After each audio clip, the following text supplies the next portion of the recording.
तो प्रिय छात्रों, आज हम लोग भारतीय भूगोल में कृषि टॉपिक जो पढ़ रहे हैं उसके अंतर्गत एक विषय बहुउद्देशीय परियोजना मल्टी डायमेंशनल प्रोजेक्ट जो हमारे देश के हैं उसको पढ़ने जा रहे हैं। परीक्षा के दृष्टिकोण से काफ़ी महत्वपूर्ण है। इसमें से ऑब्जेक्टिवली क्वेश्चंस बहुत पूछे जाते हैं और हमारे देश में बहुत सारी परियोजनाएं हैं। तो जो महत्वपूर्ण परियोजना होंगी जिससे प्रश्न ज़्यादा पूछे जाते हैं उस पर विस्तार से हम लोग अध्ययन करेंगे और बाकी परियोजनाओं को सिर्फ राज्य और नदियों के आधार पर हम लोग याद कर लेंगे तो अच्छा रहेगा। सबसे पहले के ये बहुउद्देशीय परियोजनाएं होती क्या हैं? जो हम लोग टॉपिक आज लिए हैं बहुउद्देशीय परियोजना मल्टीपर्पज प्रोजेक्ट, ये आखिर है क्या चीज? तो कृषि के अंतर्गत बहुत सारे चीज की आवश्यकता होती है। कृषि को सबसे बड़ी आवश्यकता होती है नियमित जल की आपूर्ति। दूसरी आवश्यकता होती है कि कृषि भूमि को समय समय पे बाढ़ का सामना करना पड़ता है। तीसरी आवश्यकता होती है कि कृषि भूमि को कृत्रिम सिंचाई के लिए नहरों की आवश्यकता होती है और विद्युत की आवश्यकता होती है। तो इन सभी आवश्यकताओं की पूर्ति जिस परियोजना या जिस योजना के तहत, जिस प्रोजेक्ट के तहत किया जाता है उसी को हम लोग बहुउद्देशीय परियोजना के नाम से जानते हैं। ब्रिटिश पीरियड में भी बहुत सारी योजनाएं बनी थी, बहुउद्देशीय परियोजनाएं थी। ऐसा नहीं है कि आजादी के बाद ही बहुउद्देशीय परियोजनाओं का श्री गणेश हुआ, बल्कि ब्रिटिश पीरियड में भी कुछ योजनाएं बनी थी। लेकिन हाँ, इतना कहा जा सकता है कि बहुउद्देशीय परियोजनाओं का व्यापक जाल जो फैला, जो वृहद जाल फैला, वो आजादी के बाद हमारे देश के स्वतंत्र भारत की सरकार के द्वारा किया गया। और उसमें सबसे पहली योजना जो थी वो दामोदर घाटी परियोजना, दामोदर वैली प्रोजेक्ट था। इसके पीछे एक इतिहास जुड़ा हुआ है कि हमारे देश के जो प्रथम प्रधानमंत्री थे जब पंडित जवाहरलाल नेहरू, वो देश के स्वतंत्र होने के फौरन बाद संयुक्त राज्य अमेरिका का उन्होंने दौरा किया था। और संयुक्त राज्य अमेरिका के दौरा करने का उद्देश्य उनका यह था कि ये जानना कि अमेरिका एक विकसित देश कैसे बना। आखिर वहां की सरकार ने कौन से कृत्य किए जिसके आधार पे अमेरिका एक विकसित देश बन गया। तो दो चीजों से वो काफी प्रभावित हुए थे अमेरिका के, और भारत में आने के बाद उन्होंने इन दोनों चीजों को लागू किया। आपके लिए आवश्यक है कि आप जानें कि वो दो चीजें क्या थी जो हमारे देश के प्रथम प्रधानमंत्री जवाहरलाल नेहरू अमेरिका से सीख कर आए थे और अपने देश में उसको लागू किया था। उसमें एक था कि अमेरिका में, पूरे अमेरिका को विभिन्न खंडों में बांटा गया था, विभिन्न ब्लॉक में बांटा गया था और उस ब्लॉक को ही डेवलपमेंट का यूनिट मान लिया गया। अमेरिका ने कहा कि ब्लॉक में बांटना इसलिए जरूरी है कि हम अपने देश के लिए, संपूर्ण देश के लिए एक प्रकार की योजना नहीं बना सकते, क्योंकि हर भूखंड के लिए आवश्यकताएं अलग अलग हैं और उन आवश्यकताओं के अनुरूप, उन कमियों के अनुरूप ही उस क्षेत्र का विकास अगर किया जाएगा तभी संपूर्ण अमेरिका जो है वो एक देश के रूप में विकसित हो पाएगा। और इस थ्योरी के तहत जब अमेरिका ने काम किया तो अमेरिका एक विकसित देश बन गया। और ये कब किया था उसने? तो जब विश्वव्यापी आर्थिक मंदी 1929 में आई थी तब उसने किया था। तो भारत में आने के बाद पंडित जवाहरलाल नेहरू ने यही काम किया कि विकास के मॉडल के लिए उसने संपूर्ण भारत को लगभग 600 से अधिक प्रखंडों में बांट दिया। यानी पहले जो प्रशासन का यूनिट होता था वो डिस्ट्रिक्ट के बाद, जिला के बाद जो है वो सब डिवीजन होता था, सब डिवीजन के बाद सीधा गांव होता था, यानी पंचायत होता था। बीच में कोई बॉडी नहीं होती थी। उन्होंने अनुमंडल और गांव के बीच में एक नया यूनिट बनाया विकास का, जिसको प्रखंड नाम दिया गया, ब्लॉक नाम दिया गया। तो आप देखते होंगे कि प्रखंड कार्यालय, ब्लॉक कार्यालय जो बना, आज प्रशासन का सबसे बुनियादी ऑफिस वही है। वहीं से सारे काम होते हैं, सारे भूमि रिकॉर्ड वहीं है, सारे डेवलपमेंट के काम उसके माध्यम से किए जाते हैं, सारे सूचनाओं का संग्रह उसके तहत किया जाता है। और उसको वहां 2 अधिकारी उन्होंने नियुक्त कर दिया, एक प्रखंड विकास पदाधिकारी और एक अंचलाधिकारी, यानी सर्किल ऑफिसर। प्रखंड विकास पदाधिकारी को डेवलपमेंट के लिए जिम्मेदार बना दिया गया और अंचलाधिकारी को रेवेन्यू के लिए जिम्मेदार बना दिया गया, राजस्व के लिए। तो आप गौर से देखिए कि उसी समय एक ही वर्ष में संपूर्ण भारत में ब्लॉक की एक ही प्रकार की ऑफिसेस बनी। आप पुराने ब्लॉक ऑफिस में जाएंगे तो देखिए कि जो गेट है उसके जो है एक और दाहिने और जो है बीडीओ का आपको चैम्बर मिलेगा, बाएं और जो है सीओ का चैम्बर मिलेगा। सीओ के बाद नजारत का चैम्बर आपको मिलेगा। उसके बाद बीडीओ के बगल वाले में बड़े बाबू का चैम्बर, इसमें सारे क्लर्क बैठते हैं। उसके सामने सीओ के लिए चैम्बर बने मिलेगा, सीओ के कार्यालय का लोग बैठेंगे और सीओ के ऑफिस के सामने प्रमुख का चैम्बर मिलेगा और बाकी जगहों पे मालखाना का एक गोडाउन मिलेगा। और फिर उस मुख्य बिल्डिंग के चारों ओर क्वार्टर आपको बने हुए मिलेंगे जो कर्मचारियों के रहने के लिए हुआ। तो इस तरह की संरचना संपूर्ण भारत में बनी। अब जो नए ब्लॉक ऑफिस बन रहे हैं वो इस संरचना पे नहीं बन रहे, वो एक अलग बात है। लेकिन पुराने जितने ब्लॉक ऑफिस कन्याकुमारी से लेकर कश्मीर तक आप चले जाइए तो सब जगह आपको यही रूप मिलेगा। क्यों? क्योंकि इसको एक योजना के तहत बनाया गया था। और दूसरा, वो जो प्रभावित हुए वो वहां के टेनेसी वैली कॉरपोरेशन से, टेनेसी वैली परियोजना, टेनेसी उसका एक राज्य है जहां जो है बराबर बाढ़ आ जाया करता था उस नदी में। तो उसको नियंत्रित करने के लिए उस नदी को वहां की सरकार ने जो है उसको जगह जगह पर बांध बना दिए, उससे नहरें निकाल ली। और जब पानी अधिक होता था तो नहरों के माध्यम से जो सूखे इलाके थे वहां पहुंचा दिया जाता था, तो बाढ़ नहीं आती थी। प्लस नहरों को स्टोर करके पानी को स्टोर करके रखने से उससे बिजली, हाइड्रो इलेक्ट्रिक पावर इस्तेमाल होता था, उसमें मछली पालन होता था। वाटर जहां जहां तक जमा है वहां तक वो यातायात के साधन के रूप में प्रयुक्त होता था। तो इस तरीके से जो बांध बने वो बहुउद्देशीय हो गए, मल्टीपर्पस हो गए। तो उस समय भारत में आने के बाद बाढ़ का तो संपूर्ण भारत शिकार था, लेकिन सबसे ज्यादा जो शिकार था वो दामोदर नदी से था। दामोदर नदी का जो उद्गम है वो झारखंड का छोटानागपुर पठार है। आप अगर हजारीबाग से पास आपको बड़का खाना, पतरातू, ये सब जगह है, भुरकुंडा, आप वहां जाएंगे तो वहां से आप दामोदर नदी के उद्गम को आप देखेंगे। तो वहां से दामोदर नदी क्या है, विपरीत करहों में बटा हुआ है। बारिश हुई, करहा में पानी भरते भरते जब बड़का खाना के पास आएंगे, रामगढ़ के पास, तो एक नदी का रूप ले लेता है। क्योंकि सोर्स उसके बरसात के इतने ज्यादा है कि एक बैग उसमें पानी ज्यादा चला आता है, तो आगे चल करके वो बाढ़ का रूप ले लेता था।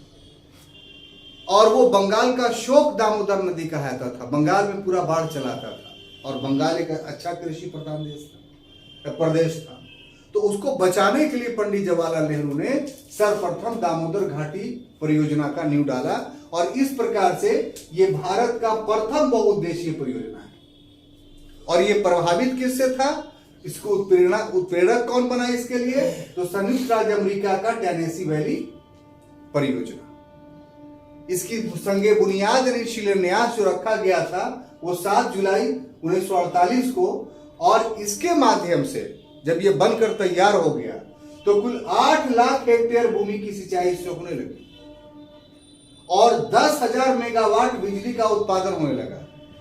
आमतौर पे जो नदी घाटी होता है उससे जो है वो हाइड्रो इलेक्ट्रिकल पावर निर्मित होता है, थर्मो इलेक्ट्रिकल यानी कोल विद्युत नहीं पैदा होता है।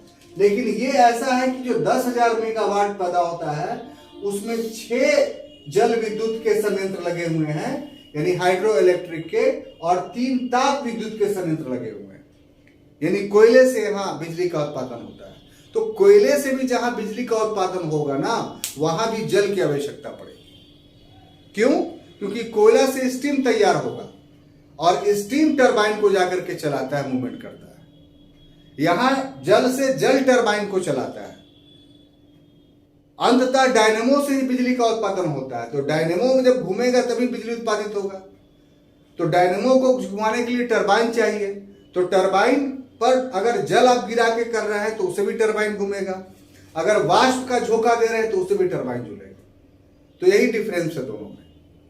तो इस ढंग से 6 जो है जल विद्युत है और 3 ताप विद्युत के माध्यम से कुल कितना 10,000 मेगावाट बिजली का उत्पादन होता है। इसी को आप देखेंगे डीवीसी से बिजली आ रही है। सुनते हैं ना, कहां की बिजली है? डीवीसी की। आपको जो बिजली मिलती है कहां से मिलती है?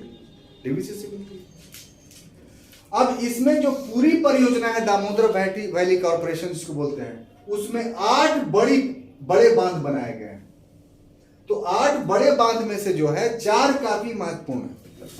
उसमें एक तिलैया बांध है। ये तिलैया आप हिसुआ वाला मत समझ जाइएगा, यहाँ भी तिलैया है, स्टेशन है, रेलवे स्टेशन है। और वहां भी ये झुमरी तिलैया है। हाँ, जो कोडरमा में है। तो कभी ले चलेंगे आपको घुमाने के लिए। हाँ, बहुत अच्छा स्पॉट है। ये जो है बराकर नदी पर, बराकर एक्चुअली में दामोदर की सहायक नदी है। ठीक है। मैथन ये धनबाद में है। ये बराकर और दामोदर जहां पर मिलती है वहां पर ही मैथन डैम बनाया गया है। कोनार ये बराकर की सहायक नदी है और ये बोकारो के निकट है। और यहां जो बिजली पैदा होता है वो पूरा बोकारो स्टील प्लांट को सप्लाई किया जाता है। ठीक है। यानी बोकारो स्टील प्लांट को जो बिजली मिलती है वो कहां से मिलती है? कोनार से मिलती है। तो हम इस ढंग से आपको लिख दिया और समझा रहे हैं कि इसमें सब ऑब्जेक्टिव ही निकल रहा है। अगर गौर से आप इसको समझ लीजिएगा तो आपको इस सेक्शन में जो भी प्रश्न पूछे जाएंगे सबका आंसर आप दे सकते हैं। एक पंचेत पहाड़ी है जो धनबाद में है और ये दामोदर नदी पर है। ठीक है। इससे है तो ये बेसिकली तौर पर आपको अधिकांश जो है वो झारखंड और पश्चिम बंगाल में इसके बने हुए हैं, लेकिन लाभान्वित होता है झारखंड, बिहार और पश्चिम बंगाल तीनों। किस मामले में? इससे जो नहरें निकल रही है सिंचाई के मामले में, जो बिजली पैदा हो रहा है उसके मामले में, यातायात के मामले में, मछली पालन के मामले में। यहाँ आप झुमरी ले जाए तो मछली बहुत आपको सस्ता मिलेगा और बहुत अच्छे क्वालिटी का मछली मिलेगा। लोग इसी के लिए वहाँ बहुत मशहूर है, वहाँ छोटा छोटा होटल बना हुआ है, तो वहाँ का मछली भात बहुत फेमस है। झुमरी तिलैया लोग जो पिकनिक मनाने जाते हैं, घूमने जाते हैं, वो यही खा करके। दूसरा है भाखड़ा नांगल परियोजना। इसका शिलान्यास 17 नवंबर 1955 ईस्वी को पंडित जवाहरलाल नेहरू ने किया था और ये पूर्ण रूप से जो उद्घाटित हुआ वो नेहरू के द्वारा 1963 में। इतना समय लगा। इसकी विशेषता ये है कि ये सबसे बड़ा बांध है पूरे विश्व का। बड़ा बांध का मतलब क्या? ऊंचाई में। कुल ऊंचाई कितनी है इसका?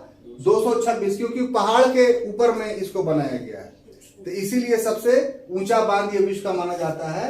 इसी के पीछे गोविंद सागर झील है। कोई भी बांध बनेगा तो ऑटोमेटिकली की झील निर्मित हो जाएगा। झील का मतलब जहां पानी जमा हो। तो ये कृत्रिम झील है, प्राकृतिक झील नहीं है।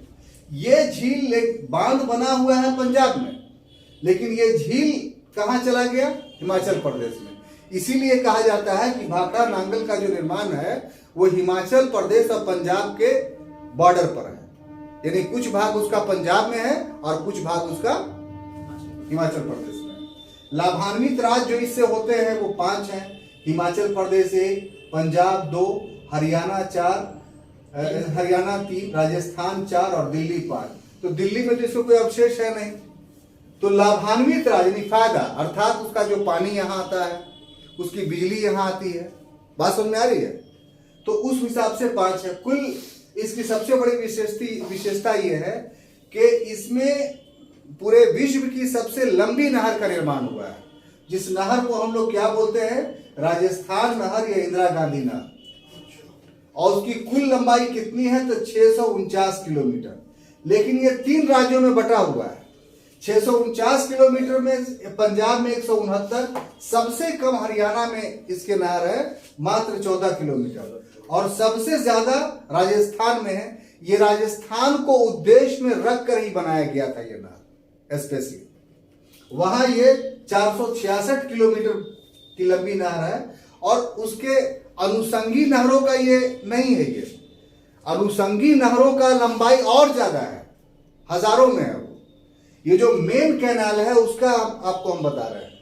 और टारगेट क्या था कि 3 डिस्ट्रिक्ट उसके ऐसे थे जिसमें आदमी अब रह नहीं सकता था, छोड़ के भाग रहा था अगर ये नहीं बना।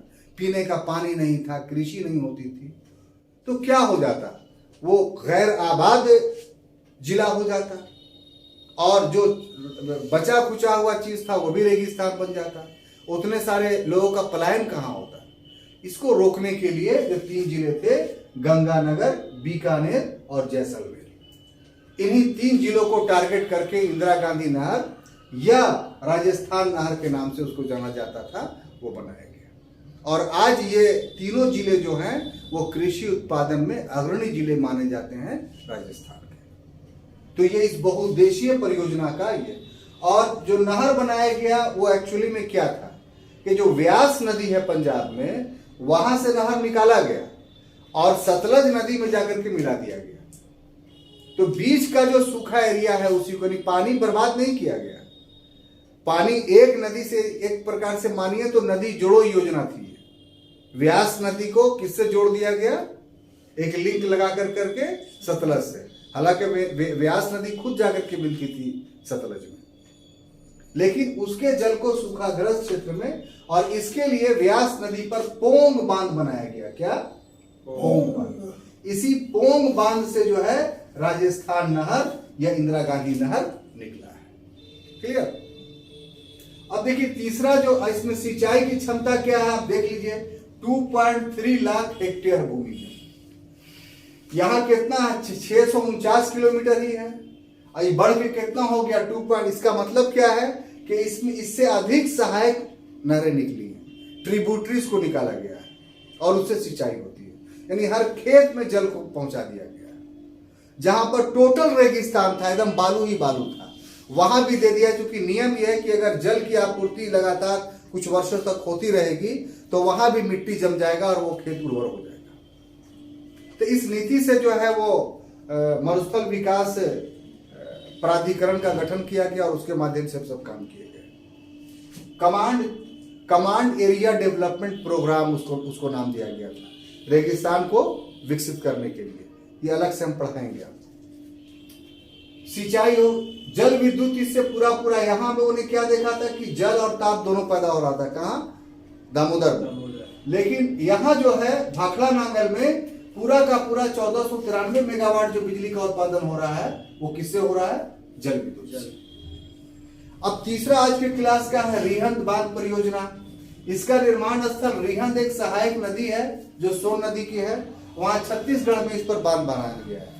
ये पढ़ने के लिए सबसे महत्वपूर्ण इस सेक्शन के लिए कि इसके पीछे जो झील है उसको गोविंद बल्लभ पंत सागर झील, ये उत्तर प्रदेश के बहुत बड़े नेता थे और वहां के प्रथम मुख्यमंत्री थे, तो उन्हीं के नामकरण पर गोविंद बल्लभ पंत झील बनाया गया। और ये सबसे बड़ी कृत्रिम झील है भारत में, मतलब आर्टिफिशियल। और इससे लाभान्वित रहा छत्तीसगढ़, उत्तर प्रदेश, झारखंड और मध्य प्रदेश है। मतलब यहाँ वहां नहरें आती है, उससे सिंचाई होता है और विद्युत का उत्पादन यहाँ होता है 300 मेगावाट। तो इस प्रकार से ये जो 3 बहुउद्देशीय परियोजना हम लोगों ने पढ़ा, आपसे निवेदन है कि ये जितना टॉपिक्स है, जितना ऑब्जेक्टिवली है, उसको अपने दिमाग में रखिए। इससे आप सब्जेक्टिव भी बनाना चाहेंगे तो बहुत सारी सहायता आपको मिलेगी। अगले क्लास में और भी बहुत सारे परियोजनाएं हैं, उसको हम लोग देखेंगे। इसको आप भाग 1 मान करके चलिए कि आज हम लोग कौन सा भाग पढ़े, इसका 1। और इसी ढंग से जितनी परियोजना महत्वपूर्ण है, सभी नहीं, जिससे प्रश्न ज्यादा पूछे जाते हैं, वो हम भाग करके आपको अलग अलग बताते जाएंगे। ठीक है, तब तक के लिए धन्यवाद।